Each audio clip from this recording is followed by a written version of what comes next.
Welcome back into the Pig Trail Show and the Hogs Soup Report with Kevin McPherson. I'm Jacob Morris. Kevin, the Hogs moved to 2-0 with a victory over Gardner-Webb, perhaps a little more tense than some Arkansas fans would have expected going down early, but obviously coming back and ultimately coming away with a double-digit point victory.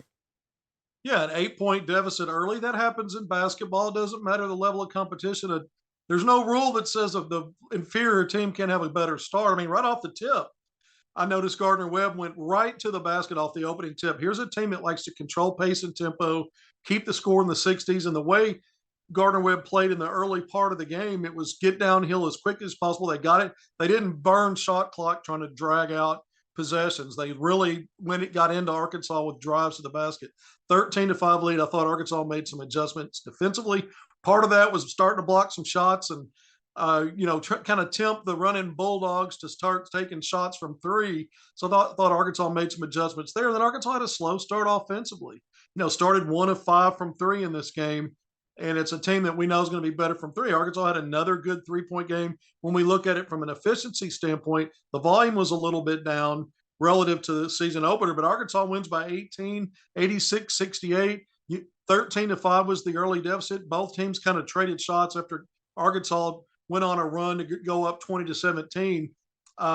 Gardner-Webb was up 31-29, and there was a final stretch there where Caleb Battle, the transfer guard from Temple, took over 10 points in a 19-5 Arkansas run. The Hogs led by 12 at the break, and they just added to that pretty quickly starting in the second half, built the lead up to 20. Then they had I think 3, maybe 4 23-point leads, finally got it to 26 with about 4 minutes left, but it was 20 plus, midway through the third quarter, all divided by quarters, somewhere between the 13 and 15-minute mark. Arkansas in that second half, Arkansas was already up 20 or more.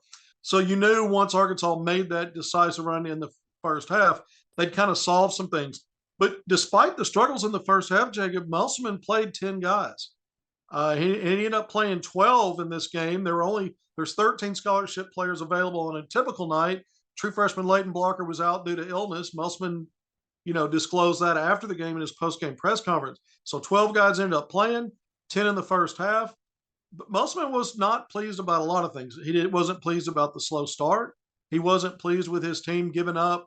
Arkansas was +6 on the glass overall, but lost on the offensive glass, -4, 11-7. Thought his team gave up way too many offensive rebounds. Obviously, the free throw shooting wasn't good. That had something to do with playing 12 guys. But there were some other things I think that miffed Musselman. And he said in his post-game press conference, his rotations drilled down. I brought it up. I asked him about some of the stuff and where he thought rotation might be moving forward since he's played a lot of guys in these first two games. And he goes, look, it's drilled down. And he's, for the second consecutive post game, he's talked about guys playing their way out of the rotation and some playing their way in. So we'll see if there's some truth to what he's saying on Monday night against Old Dominion. Does he truly drill it down, or is this a game where the score kind of dictates maybe everybody's still getting opportunities? I think that still may be an open debate. I'm not sure Musselman is fully settled on it, but I'll tell you this. In the previous game against Alcorn State, that one got away early. Arkansas played all 13 scholarship players in both halves. In game 2, 10 scholarship players in the first half, everybody in the second half who was available, including the walk-ons. So he didn't exactly drill it down, but he minimized it a little bit. I think what stands out, we talked about Battle, the 10 points in that run, 13 first half points, 21 points, second consecutive game to lead Arkansas. His efficiency, 55.6% shooting from the field, 60% from three, 6 of 10 combined in 2 games, and then nearly 82 to 83% at the free throw line. And he gets there in volume, 16 of 19 out of the gates. He's averaging 3.5 rebounds. You like to see your guards in the backcourt, especially if Musselman's chirping about the glass. The guards have got to pitch in. So I thought Caleb Battle, Tremont Mark with his 14 points, 3 assists. He gives Arkansas, it was 3-point shooting against Alcorn State. In this game, it was his drive and slash, getting to his mid-range spots. He loves getting to the middle, getting to the nail, 15, 16 feet straight away from the bucket, rising up and draining that. He loves that out of two-man game. So we're starting to learn more about these Hogs. Ellis had a bounce-back game, the 6'3 senior transfer from Louisville. I thought he struggled not only against Alcorn State, but against Purdue at times as a lead guard. Certainly his scorer instincts can take over, and he's shown some good stuff there. But I thought, 13 points, but more importantly, 6 big rebounds at your lead guard spot, 3 assists to only 1 turnover. So you'll take that ratio. I thought he calmed down a little bit and looked patient, making the reads and, picking and choosing his spots to find his own offense. So I thought L. Ellis had a bounce back game. And I think we're learning more about the rotation, Jacob. Even though Musselman's telling us it's drilled down and we've seen a bunch of guys play, here's what I think I know. Trevor in Brazil, I didn't even mention him. How efficient has he been? Perfect from the field, 4-4, including 1 of 1 from 3. He did miss his first free throw in the season, so 1 of 2 at the line, 10 points, led the team with 7 rebounds, led that 15-0 block party, that rim protection dominance with 5 blocks. But I think we know he's a staple as a starter in your top 5-6 group. I'll say the same thing about Tremont Mark, Caliph Battle, L. Ellis, Devo Davis, who struggled shooting the ball so far. He has been doing other things to help Arkansas, especially on the defensive end. Maybe some ill-advised shots from 3. I think that was something else Musselman pointed to without mentioning names. But I think that group, those 4 guards and Trevor and Brazil, are what you can bank on right now as guys that even when Arkansas moves past this second week of playing mid-major teams at home, as they move into the Bahamas for 3 straight games in the battle for Atlantis the following week, I think you can bank on those 5 guys in the group. And I think right now there's a revolving door at the 5 spot. Chandler Lawson's grabbed every start in exhibition season through the first 2 games, but both regular season games, there's been a little bit of drop-off, quite a substantial drop-off in his playing time relative to what he did in exhibition season. But also I think, there's been some foul problems there. And I think a guy like Mekhi Mitchell rose to the challenge in this previous game. Jalen Graham's done pretty well in his return after missing the exhibition season with back spasm. So I think Arkansas's kind of got a 3-headed 5-spot rotation there. So I mentioned 5 other names I think that are kind of locks. Brazil in the front line and 4 guards.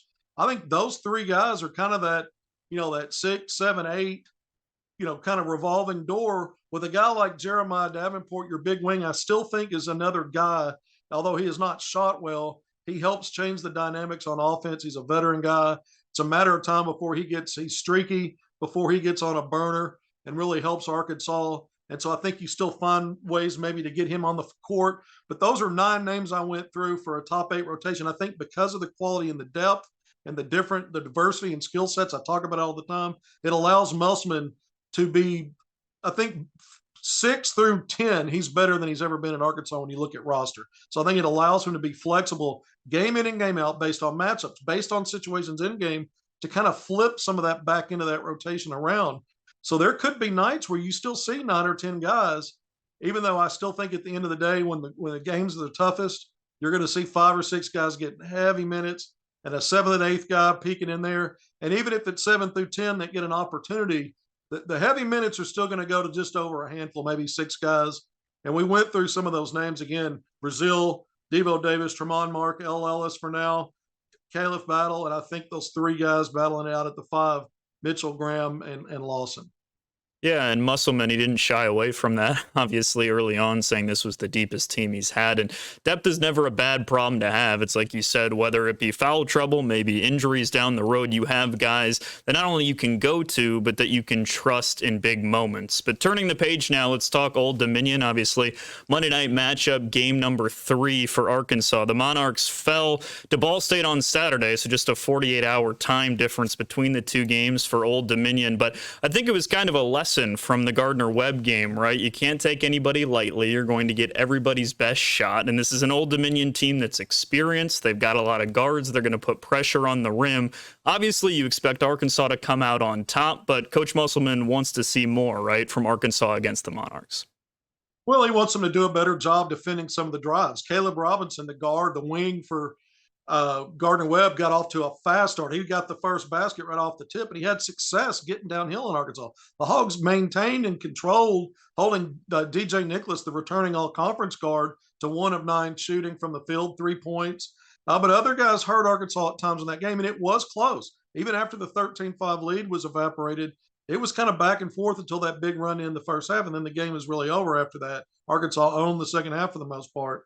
So I think Arkansas wants a better start. You talked about it. This is another team, and I look at it, not a good three-point shooting team in Old Dominion, around 31%, but shooting 47% overall from the field. So that's good. That tells you their inside the arc stuff works, and they're going to focus on attacking Arkansas because Arkansas has shown a little bit of a weakness in this last game, getting downhill, getting all those guards. I mean, you've got the returning another all conference guard in Jenkins, 18 points so far, 4.5 rebounds. Now his percentage right now from three is good, 43%. Old Dominion's 1-1, beat Virginia Wesleyan. You mentioned the 5-point loss to Ball State in the MAC Sun Belt Conference Challenge. There's a lot of conference challenges. I guess they're getting started already in November. Arkansas has one later against Duke at home. We know that. But that was a road game. So this will be a second consecutive road test for Old Dominion. And after playing a tight game against a good mid-major in Ball State typically. So I think Arkansas has got to figure some things out. The transfer from Oregon, Tyrone Williams, 13 points average so far, 8 big rebounds. It's big guard, 6'5". I mentioned Jenkins, 6'4". These are guys that are athletic. They're going to try to they're going to test you and try to see what you're made of when you talk about getting downhill and getting to the basket and getting to that rim. So I think some of these guys are going to give Arkansas a good look, and it's going to test the rotation. Whatever Musselman goes with, there might be some tests in there. But it is a home game. Arkansas, in my opinion, this is another game. Arkansas, if I bet, and I don't, but if I did, I'm talking double-figure win. And this may be an opportunity for Musselman to really drill down on the rotation like he talked about. That might have been frustration right after a game in a post-game press conference. And I think how this game plays out, even early, if Arkansas is in a struggle, you probably will see him stay tight in rotation. Or if they're in a bad enough struggle, he might start bringing guys in to see what might work better. But also, if Arkansas has its way, I do think he's still going to let guys play. And I do think we're going to see everybody under the right circumstances. So I don't know that he's completely shelved this, shuttling guys in and out, because that does sometimes hurt your continuity. It can affect your statistics. Adjusted defensive efficiency ratings, according to Ken Palm, after 2 games, small sample size, Arkansas is 11th. That's in line where they've been in back-to-back Elite Eight seasons. Last year, a little slippage to 16 or 17. Now they're at 11 for now. They're one of the best defensive rebounding teams in the country right now when you look at it from a per game. But then there are those instances like against Gardner-Webb where you got beat on the offensive glass, but you gave up double digits there. Arkansas has been really good at turning teams over, not as much against Gardner-Webb. Both teams had 10 turnovers. It's not high volume, but Arkansas was doubled up in steals 9-4. But because of that 15-0 burst in the shot blocking, Jacob, Arkansas is ranked top 5, 4th in the country in Division I, 9.5 blocks per game. So small sample size stuff. It's fun to talk stats and some of the efficiency stuff. I think the big thing for me to this point, if we get away from individual players, is just how much better Arkansas is as a 3-point shooting team. Top 75 in both makes per game, at nearly 10 per game, 19. They're 19-48. The efficiency is at 39%. That's top 75 in Division I as well. This is a team that ranked at the bottom or near it in the 300s the previous 2 seasons in 3-point shooting. So far, so good there. And they've been better than both opponents at this point. I said it, Old Dominion's on a great 3-point shooting team. Let's see what kind of volume, what kind of efficiency Arkansas can have on offense. Let's see what Arkansas can do on the glass to continue to improve there. And let's see what Musselman does with rotation and how this game plays out. Absolutely. And you talk 3-point shooting. I know you mentioned it earlier. I just think it's worth bringing up it again. When you talk about Caleb Battle, again, we are 2 games in, but a guy who can rise up and shoot threes at a 60% clip. Obviously, he's not going to shoot 60% all season long, but that's such an asset for this Arkansas team. Pivoting from present to future, 2 signees, 2024 class for Arkansas this week. Coach Musselman kind of continues that recruiting momentum that's allowed Arkansas to be where it's been the past couple of years. Yeah, I mean, you have 2 top, depending upon the service that's ranking them, 2 top 35 guys, top 50 in just about every service for these guys. Both of them high-level 4-stars. Jalen Shelley was the first of the 2 to commit back in September, right a day after his visit ended, his official visit in early September at Arkansas. And he signed his letter of intent. He was the first one to sign on Wednesday morning. He got that out of the way. The 6'8" combo forward at Link Academy. He signed during a ceremony there at Link in Branson, Missouri. He's from Frisco, Texas. Versatile guy, 6'8". I mentioned combo forward. We know Musselman likes those plug and play guys where they can give you small ball three, some small ball four, play some three for you, defend multiple positions, even some of the guard work at the 1 and 2. Shelley can check those boxes. He's got a versatile game, kind of that jack of all trades guys, that one of those guys that Musselman really likes. And then you look at Isaiah Elohim, 6'5" wing guard out at Sierra Canyon. This guy is a tough inside the arc scorer. A lot of skill going left or right. He likes the physical game. He gets to spots. He's got a nice pull-up game. He doesn't mind bully balling a guy all the way to the rim. And he's getting better as a three-point shooter, kind of an opportunistic off-ball catch and shoot guy, but he can add, he'll continue to get better there.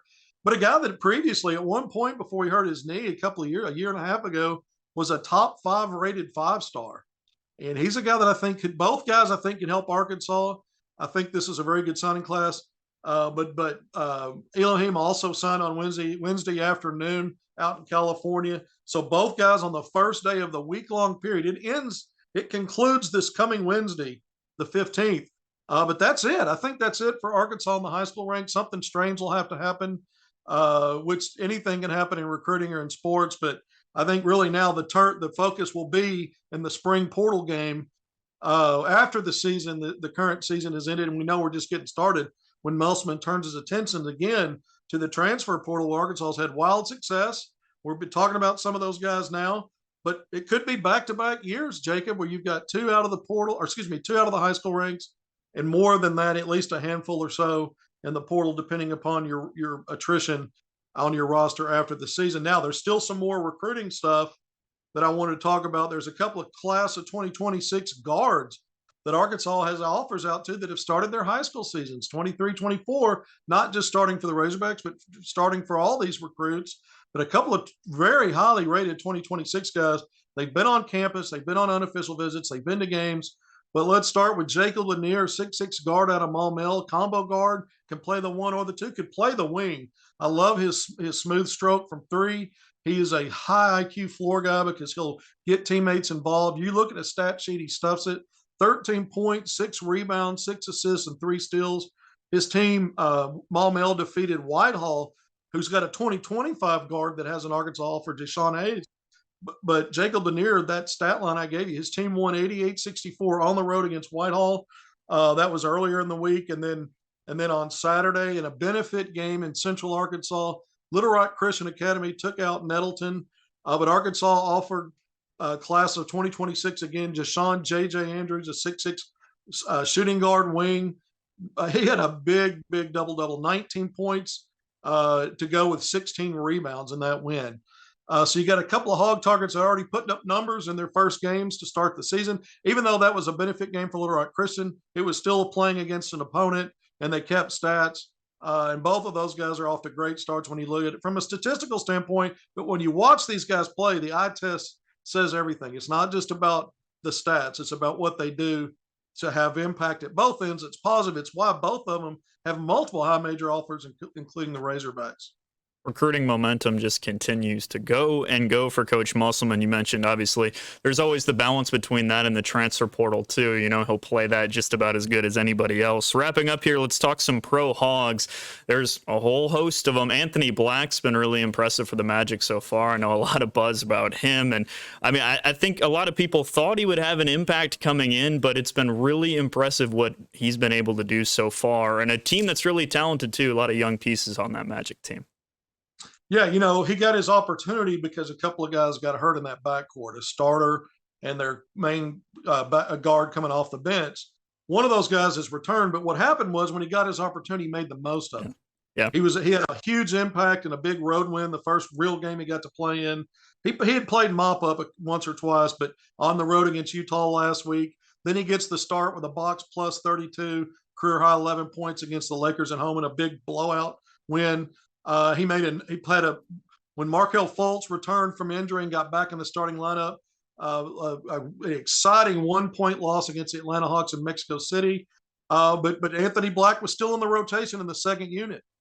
And then he was back in the starting lineup most recently in a runaway win against the Milwaukee Bucks. And Pro Hog Bobby Portis and Anthony Black started in that game. His third career start, only 2 points on an early lob pass dunk, but 3 assists in that game. He played, I think, 26, 28 minutes and had a positive box in his minutes. So Anthony Black is, like you said, I'm glad you led with him. He's having a strong campaign so far. You look at a guy like Moses Moody, who's been efficient. He's been in the second unit rotation.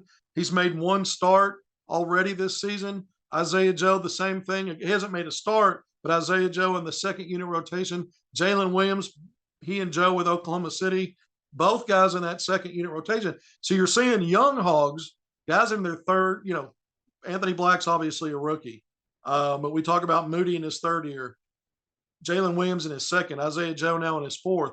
You're seeing these younger Pro Hogs moving up the ladder. They're not just on the part of the clapping five, hoping to get in mop-up time. These guys are, going on 2 years now for some of them in that rotation and spot duty as starters. And so you really like to see that with the young guys. Bobby Portis is still doing his thing in year 9. That game against Orlando, I mentioned it, 28 minutes, 13 points off the bench, went 2 of 5 from 3. He's been struggling from 3 this year, but 40%, you'll take that. 7 big rebounds, a couple of steals, assists. He always seems to get a stat just about everywhere because of how hard he plays and his talent. He's a very talented guy.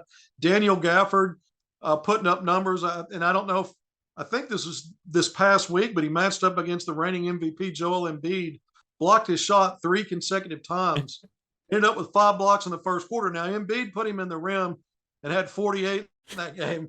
But Gafford had a double-digit scoring game. He had good rebounding game with those 5 blocks. More recently, I think he had 12 or 13 points, 9 rebounds, and 4 blocks in a game. So he is actually one of the best. I think it's so early. You're 7, 8 games in. But he's one of the top. He's been in the top 2 in block shots so far this year, average in the NBA. And the other thing is, I think overall defensively, he's gotten better, not just rim protection, but some of his footwork, some of his positioning. Sometimes he has a hard time dealing with more physical guys. He's doing better there. But it's year 5 for Gafford, so you love to see that. Nick Smith Jr. today, the Hornets, they're awful. I don't have any idea why he's not in the second unit rotation, but he's not. But they got blown out in New York today. The Knicks had a 28-point lead. He checks in with just under 8 minutes left in the fourth quarter, hit a 3-pointer, had a couple assists, had a positive effect on the box, +6 in his 8 minutes. It's only really the second game he's played in. So, he's, was efficient shooting his first game, not as much today, little disjointed, but it's good to see Nick Smith Jr., the rookie for the Hornets, getting some run. I probably left some guys out. Patrick Beverly gets second unit minutes with the Philadelphia 76ers. Jordan Walsh, his debut in the NBA G League with the Maine Celtics just a couple of days ago, 18 points, 8 rebounds, 5 assists, 2 steals, 2 blocks. 35, 36 minutes. What more do you want from Jordan Walsh? He had a great, Ricky Council IV made his G League debut. He didn't have a great shooting night, but he ends up scoring in double figures, had 9 rebounds. He was 1 rebound shy of a double-double. So you've got Pro Hogs everywhere right now. Jacob Stanley Amude. My son keeps correcting me on how to pronounce it. Stanley Amude. Couple of double-figure scoring games in his last 3 outings. Just the other night, 10 points against those Sixers. Hit 7 of 8 from the free throw line, 1 of 2 from 3. So he's getting his opportunities the 2-way for the Detroit Pistons. The Pro Hog is strong right now, which means the Razorback brand continues to get stronger. Absolutely. And I think it's an important distinction you made right there, right? It's not just that these guys are on pro teams, they're contributing in real ways, and that just continues to push the brand further and further. That'll do it for Kevin and I on the Hog Soup Report. Kevin, thanks so much as always for joining us. Make sure to stick with us. More Pig Trail Show on the other side of the break.